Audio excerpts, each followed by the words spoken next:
Hello, this video is going to go over the film reel sizes. Now, when film was originally shot, it went into a camera and a cartridge like so. And then you put that in there, and some of you guys might remember this, and put it in, used it all up, and then it was used up, you ejected it, and then you sent this off to be developed, or you went to Walgreens, it was developed just like 35mm pictures in your camera. So a lot of people have questions about whether the film is blank or whether it's all been used up. And if you've got film, it's all going to be used. Unless you left the lens cap on, you had to use all of it up before the camera would eject it and be safe to take it out. So if you've got any hard black cartridges like this, then and the film is brown like so, it needs to be developed. Now, if you look on it and it doesn't say exposed on this area here, this has never been used. It's just a blank cartridge. If it does say exposed, then it has been used. There are two places in the country basically that you can send your film off to be developed. It's around about $30 to $35 a roll, and it's called Rocky Mountain Film Lab, is a place in Colorado that we recommend. And anyway, once that came back from the developers, it came on a reel like so. A lot of people are going, aha, that's what I have. They came in yellow boxes like so. You've got the different gauges. You've got regular 8 and super 8, 16mm. It doesn't matter. At Got Memories here, we are just one flat rate regardless of gauge. The only gauge that is a slight additional charge is super 8 sound, and we'll go into that in a second. So you've got the 3-inch 50-foot reels. Some of you might have boxes that say 25 feet on them, and basically it's a double roll. And when the film was developed, you put one side of the camera in with a cartridge, used 25 feet, and then flipped it over on the other side and used the other 25 feet. Sent it off to be developed, and it was then spliced together to make 50 feet. If I haven't confused you, you can rewind this video and go over that quickly again. But at the end of the day, the reel is going to be 50 feet. So you might have some with blue cases like so. And the film width, as you can see here, 8mm. The sprocket holes are larger on regular 8. And then you've got 16mm here, which you can see the difference in the width there. It's got holes on both sides, typically with 16mm.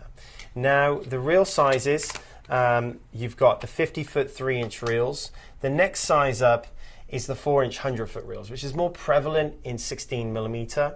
And then you go up to the 5-inch 200-foot reels. So you've got 4 of these were spliced together or edited together on one of these reels here. And this is an easy one to figure out. You can put a DVD right over it, and it's pretty much exact. Next, you've got the 6-inch 300-foot reels, and then you've got the popular 7-inch 400-foot reels right here. And you can fit 8 of the 50-foot reels on here. And a lot of people have questions whether the film, if the splices or anything, or the film is bad. We check everything. If the film is bad, we can't transfer it. There's no charge. We take care of splicing and anything that's to be expected with film. So there are no hidden charges here. Unless your film is completely mangled, there are no extra charges. Also, film being any good.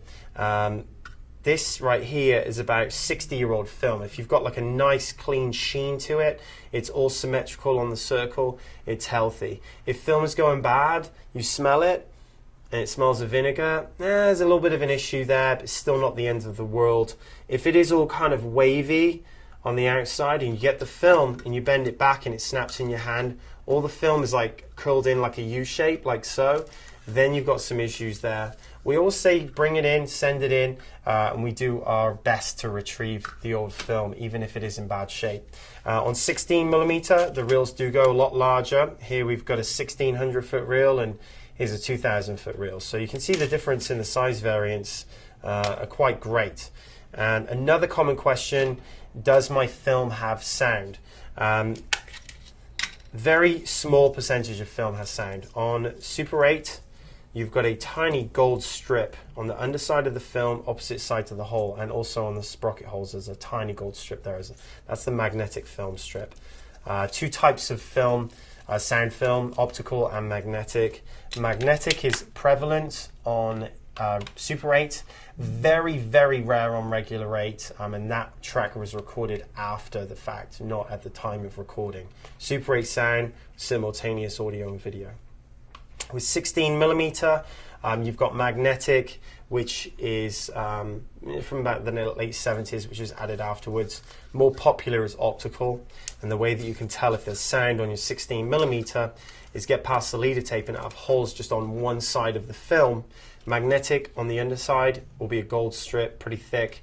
Optical is clear. If you hold it up to the light, you can actually see, it's like a heart monitor with all these waves going up and down. That's the optical soundtrack.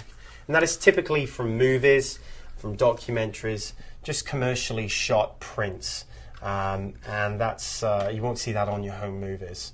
So that is an overview there of the film sizes. And again, you can click on the page next to me here. You will see a real size chart that you can actually print off on your printer, and it is pretty exact depending on your printer.